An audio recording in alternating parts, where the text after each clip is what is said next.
So Vishnu comments on the meaning of Atmaram. Just see how astonishing is the love of the gopis. And the first canto of Bhagavatam, chapter 7, verse 10, the verse is there, which Shiva also mentioned this. There's one line, it says, Atmaramo Chamuniyo. Atmaramas Chamuniyo. Then one line says, Itam Bhuto Gano Hari. Glorifies the magnificent qualities of Krishna. So even the great liberated souls, if they get attracted to Krishna, they'll start glorifying Krishna's qualities. In the present verse, in chapter 29 of 10th canto, verse 42, the greatness of the gopis' prema is glorified. Because the gopis are Krishna's Ladani Shakti, internal potency. They themselves have arisen directly from Krishna, so they are also as Atma, the manifestations of his own self, of Krishna. Therefore, it was possible for Krishna to sport with them.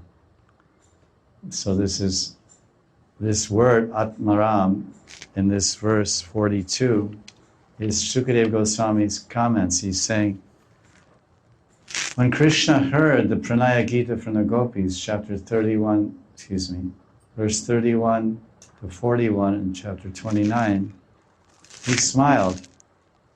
And that Supreme Master of all yogis, Master of all masters of yogis, Yogeshwareshwaraha, he mercifully enjoyed with the gopis, although he is self-satisfied. So it makes it sound, the verse, Shukadeva Goswami makes it sound like he enjoyed with them. It's he and them. I'm self-satisfied, but I'll enjoy with you. But then the inner meaning of this last line, Atmaram, can be externally, and generally it means that it's self-satisfied, that my innate joy and bliss is self-fulfilling. The bliss and joy within my own heart and mind is so fulfilling and encompassing that I have no emptiness, I have no desire, I have no interest in anything else, nor do I have to look anywhere to find anything, because everything is within me. Everything I want, everything I need, everything I aspire for is already manifest and blossoming within my mind and heart. Therefore, Atmaram. Vishnu explains that, rather Shukadeva is indicating, when he's saying Atmaramas, he's indicating, although the translation does not say that, but Shukadeva Goswami is narrating this Pranaya Gita, where the gopis are revealing their Pranaya Prem. So Pranaya Prem means, your Atma is my Atma.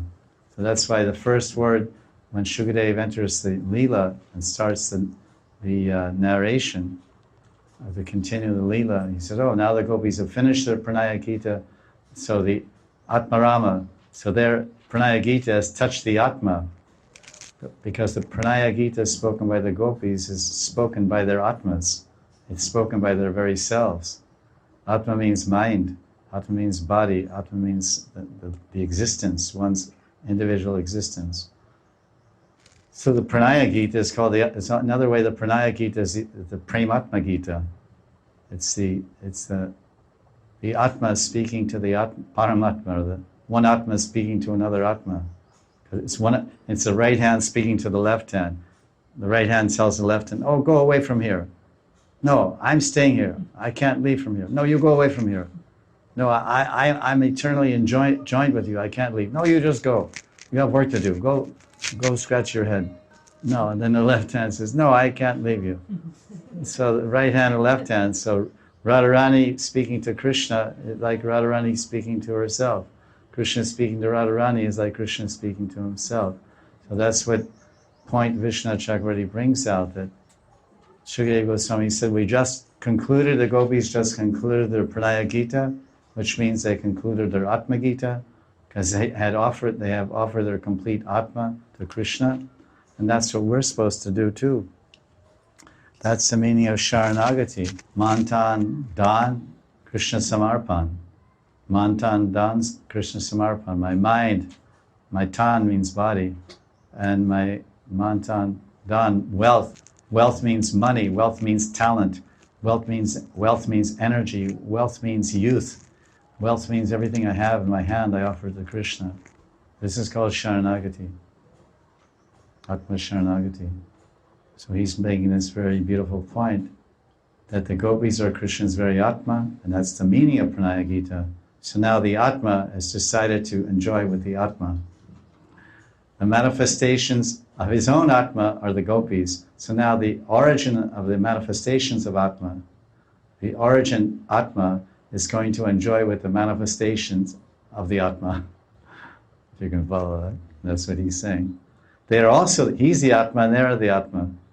And he's not using the word Paramatma, he's saying Atma, because Paramatma establishes distinction. You're Atma, I'm Paramatma. If there's distinction, there's no pranaya. That's the very meaning of pranaya, that the two become one, melted in one form and one mood and one feeling of love. And that's pranaya prem. Pranaya.